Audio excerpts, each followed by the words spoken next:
Hi welcome to my channel. நேற்று afternoon பார்த்தீங்கன்னா மீன் குழம்பு தான் சாப்பிட்ருந்தோம். வித்தவுட் கோகனட் எப்படி பண்ணலான்னு பார்க்கலாமா? ஸோ மார்னிங் வந்துட்டு வாக்கிங் போயிட்டு வரும்போதே ஃபிஷ் வாங்கிட்டு வந்துட்டோம். ஷீலா ஃபிஷ் தான். எனக்கு வந்து கழுகு தெரியாது. ஸோ ஒரு பாட்டிட்டு கொடுத்து கட் பண்ணி வாங்கிக்கிட்டேன்.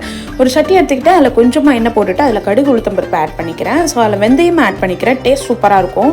தென் வந்துட்டு கருவேப்பிலை ஆட் பண்ணிக்கிறேன். ஸோ கருவேப்பிலை ஆட் பண்ணதுக்கப்புறமா கொஞ்சமாக பூண்டு ஆல்ரெடி உரிச்சு வச்சிருக்கிறேன், அதையும் கூட ஆட் பண்ணிக்கிறேன். பச்சை மிளகா ஒன்று ஆட் பண்ணிக்கிறேன். ஸோ வந்து நான் வந்து முருங்கைக்காய் வந்து கட் பண்ணி வச்சிருக்கேன், முருங்கைக்காவும் ஆட் பண்ணிக்கிறேன். தக்காளியும் பல்லாரியும் பேஸ்ட் பண்ணி வச்சிருக்கிறேன், அந்த பேஸ்ட் ஆட் பண்ணிக்கிறேன். அண்ட் வந்துட்டு புளிக்கரசல் எடுத்து வச்சிருக்கிறேன், புளிக்கரசலை ஆட் பண்ணிவிட்டு கொஞ்சமாக மிளகா பொடி, மல்லிப்பொடி அண்ட் வந்து நல்ல மிளகு பொடியும் ஆட் பண்ணிக்கிறேன். கொஞ்சமாக அதை வந்து கிண்டி விட்டுக்கிறேன். தென் வந்து salt as per taste add பண்ணிக்கிறேன். ஸோ இதெல்லாம் கொஞ்சம் கொதி வர்ற ஸ்டேஜில் வந்துட்டு ஃபிஷ் ஆட் பண்ணிக்கிறேன். ஃபிஷ் வந்துட்டு ஷீலா ஃபிஷ் கழுவி எடுத்து வச்சுக்கிட்டேன். அண்ட் வந்து கருவேப்பிலை வந்து கொஞ்சம் கூட ஆட் பண்ணிக்கிறேன். டேஸ்ட் சூப்பராக என்ஹான்ஸ் பண்ணி கொடுக்கும்.